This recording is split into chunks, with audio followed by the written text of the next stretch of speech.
Hi, it's Mr. Smith, and in this video I'll be giving you a video tour of eCampus and MyStatLab. These are the two programs that you're going to be using the most, and so I want to make sure you're able to get off to a great start on the homework. So let's go ahead and get started here. So when you first sign into our course, Math 1342, Section 22005, that's specifically your section, your class. This is what you'll see. So there's an announcement. It says, welcome to statistics. Go ahead and read through this. It'll tell you everything you need to know to get started and what you're going to find here in eCampus. So make sure to do that. And then the first thing it's going to ask you to do is click on the syllabus and calendar link. Now, there's a syllabus video that I've created, and I'll put that link in. I haven't done that yet, but I will. And then there's also something that Dallas College put together to just inform students that are particularly newer to college, what is a syllabus and what you should expect to find in it. Let's go ahead and click on the syllabus and the calendar. So I would encourage you to print this out, take some notes on it as far as what's important, maybe put some questions by things or write down questions that you have. And again, make sure you just contact me if you have any questions. All right, so that's that. So once you've read through the syllabus, if you watch that syllabus video, that basically I go through all the most important things. The next thing that announcement is going to encourage you to do is click on Start here. So notice instructions for getting started, read the introductory announcement, which you should have already done, read the syllabus, again that's what we just talked about, confirm your email address. Just want to make sure that you're getting your emails through eConnect. In some cases students have to change their email address so that it's coming to a location where you're going to get it and check it. I know for me, I like to connect it to my smartphone, so I'm getting emails directly to my smartphone as they come, so that's very convenient. So once you've done all that, you'll go on to the lessons and assignments, and that'll help you to get started doing course assignments.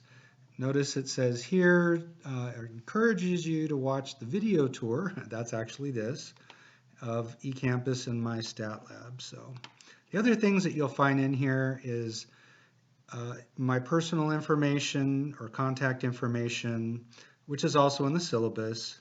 And then you have this menu here with course information, communication tools, and so on. And so this just kind of gives you a summary of what all those are, what you'll find under each of those. We have technology requirements here. So if you're not sure if your computer's strong enough, you can check that out. Tips for success. You may want to go in there and see what they have to say. So that's everything under Start here. So we're going to go into lessons and assignments, and that's where you're going to spend a lot of time in this course. But before we do that, I want to look at some of the other items here, or menu items. So check my grades. This is how you check your grades in eCampus. Notice, of course, there's nothing in there yet. But after each test, I'll update this. And so that's where you're going to find the best indication of where you're currently at. The grades in MyStatLab will be correct for the specific items or for each assignment. But as far as the settings are concerned, your overall grade is probably not going to be as accurate just because of the way the settings are. So eCampus is where you'll find your best, most accurate grade. We looked at announcements. If you need to email me, you can click here. We will not be using the discussion board in here this semester. Student services, these are services that are available to you. I would encourage you to check it out and see what links there are there. You may not need something now, but it's good to know where things are if you need them at some point in the semester. You also have a button for technical help. So you can go here and give these guys a call, or there's, in some cases, you can email. And so click or check that out. That's where you go when you need help. If you're having problems, you can also talk to me and I can hopefully direct you to the right place to go. And the last thing I would just say is you're going to get into your assignments, your MyStatLab through lessons and assignments, but you can actually also get there through here. But for now, I'm going to go ahead and click here. And so, of course, this is where the video tour was. And then when you click on MyStatLab, just like with this button here, you're going to get this set of links. So the first thing you're going to want to do when you get in here is you're going to want to click on the browser check. And that's just going to make sure that you can run all the programs in MyMathLab. It looks like I need to update one here. That's funny. I'll come back and do this later. So I actually need something there. But anyway, you're going to run that. Anytime you're having a problem with MyStatLab, or if you do, it's always a good idea to come back and rerun that browser check. That may fix the problem. Restarting your computer can also help, things like that. Re-signing into the program. We're going to spend a lot of time in assignments, and that's where you're normally going to be going to do your work. But I want to point out these other links. Of course, this is the link to the text, the textbook. It takes a little bit of time to launch.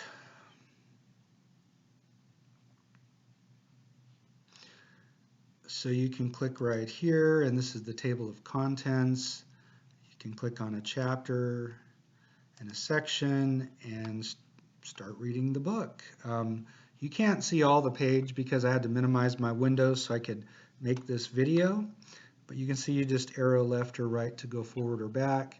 You can click here and there's a print page. Unfortunately, you can only print one page at a time these days. They've made it a lot more difficult than it used to be. Anyway, let's see, grade book. Again, this will tell you grades for each of your assignments, but your overall grade is probably not going to be completely accurate, so just keep that in mind. Sometimes it may be quite a bit off. Let's go back here, multimedia library. There's a lot of resources that come with our book and in MyStatLab. And so we can go, for example, we'll go back to chapter 5, section 1. And if you select all, it'll show you everything that's available to help you learn this material. So you've got these applets, and you'll see, we'll get into more. We may use some of those. I haven't decided which ones yet, but here's interesting. There's chapter test prep videos.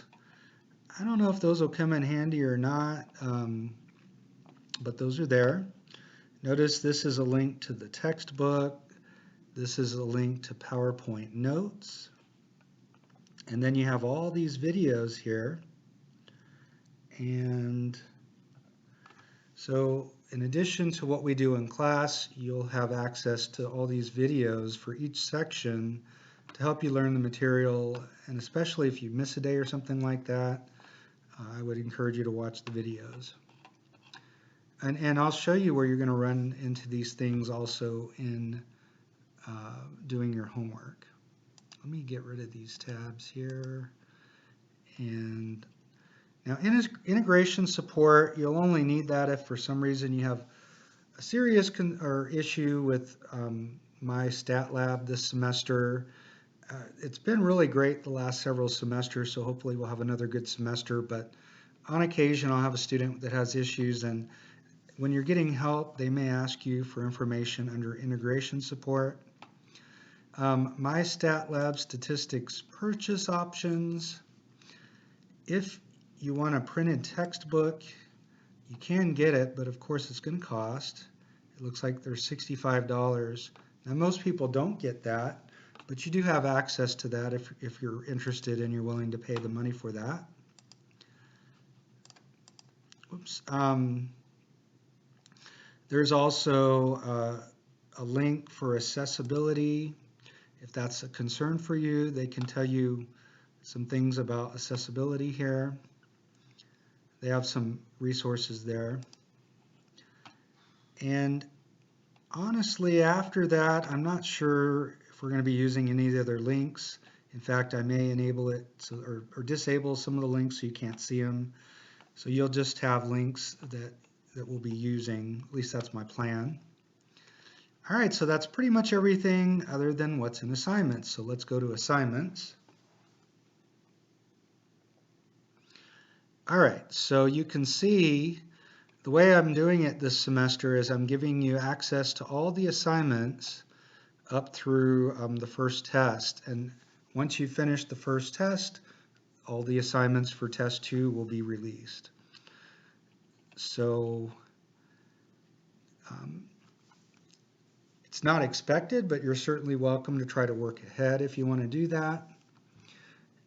It's not a bad idea to try to work through some sections and then come to class, and you're going to probably get a lot more out of the class that way, but it's very difficult to stay on top of that and to have that discipline to stay ahead, but you're welcome to do that. So you can see the first week, if you look back at our calendar for week 1, everything was due on January 23rd. So that's these assignments up to 1.3. You'll notice the first week you have an orientation. It just shows you how to answer or enter answers and things in MyStatLab. There's also a rounding assignment because that's an important skill in this course. You should be able to round numbers, and there's a little bit more in there. And then you'll see that there's a lecture section for each homework. So normally you probably won't need to go in there unless you just find that what the videos and stuff that's in there is helpful. But certainly if you're absent, you can click on the lecture section and you can see you have access to StatCrunch, which is what we're going to be using to do a lot of our calculations. You can see here you have access to the textbook. So you can click on section 1.1 and read through section 1.1 if that's helpful to you. Some students like to read and look at examples. And then everything else here is videos. And so these are available for each section, but they're not assigned. If this were an online course, then it would be a little bit different. But they are there and they can be very helpful. But a lot of these things you're going to find that you have access to as you're doing your homework. So let's go back and let's enter the homework for section. Why don't we go to 1.3? So you can see for this section there's 6 problems. Oh, let's see. I should have looked at these ahead of time. Let's see what we have in here.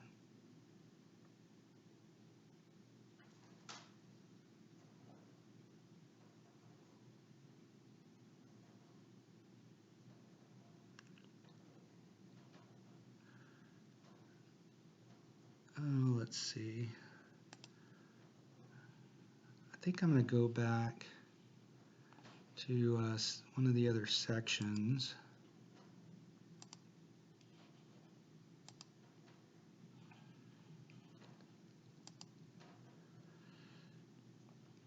I think actually the easiest way to show you will be in this rounding assignment. So let's go down here. Okay, so that should work well. Okay, sorry about that. So anyway, you can see that when you come in, you can go question by question this way, or you can click on the questions as you need to here. You can also click forward or backwards to get to the next problem or the previous one. You also can use this menu here. So there's several ways to navigate. I guess we're doing the first question. Is that right? What are we doing here?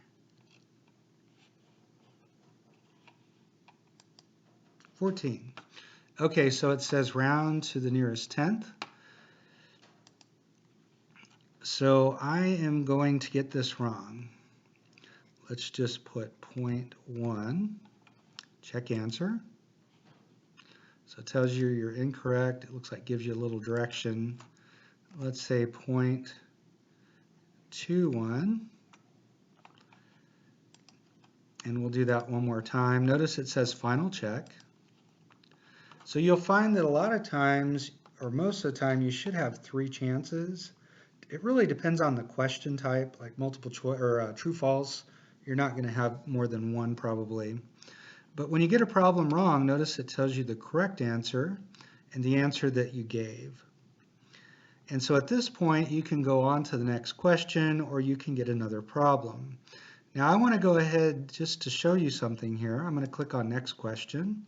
Notice it gave us a red X for question 14, which means we missed it. So at some point, let's just say we decide we want to go back. We can click on similar question. And to the nearest tenth, this is 0.5 or 0.5. Should probably put that 0 in there. And so notice now I got the green check mark, and it's going to take me to the next question. But now I have that problem marked correct. And so the point is, if you're willing to go back and correct any wrong answers, you can get 100% on every homework. So it's important that you know that. Notice down at the bottom here, it says help me solve this. If you click on that, it's going to help you solve this problem. And then it'll give you a new problem. Now sometimes students will look at the problem and they're like, you know what, I don't want to change problems. So instead they'll view an example, and you can click through the screens here. It'll take you step by step through how to solve it. And then you can go back and solve the original problem. Now there may be other help buttons at the bottom here, but for here, the one on the right, get more help, is usually going to have a few items. So notice you can go to the textbook for section 1.1. You can go to StatCrunch if you need to use that to do a calculation. So we're not going to be using the calculator so much to do statistics types of calculations. We'll be using StatCrunch. And there may be videos and other options here as well to help you learn the material or to help you understand the problem. You can also click on Ask My Instructor. It'll send me a copy of the question, and then you can ask me your specific question, and I can email you back some kind of response, whether it's a short written response or sometimes I'll make videos. Depending on how many of these I'm getting and when I'm getting them, I'll get back to you normally relatively soon. On the weekend, it just kind of depends on my schedule. Of course, same thing in the evenings. But this is one way that you can ask your questions. All right, so I think that's everything there that I wanted to show you. Last thing, if you click up here on settings, there's some more information on accessibility. You can also print out like a problem. Like if you didn't understand a problem, you could print it out and bring it to class the next day. That's another way you can get some help. Or bring it to my office hours and we can work on it there. We're going to kind of have to work through that. Unfortunately, there's just not a lot of time to answer questions in detail in class other than just the examples that we're going to do together.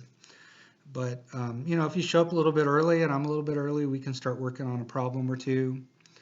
So that's pretty much everything that I wanted to show you. That's everything you should need to get started. If you have any questions, please don't hesitate to ask. That's all I have for this video.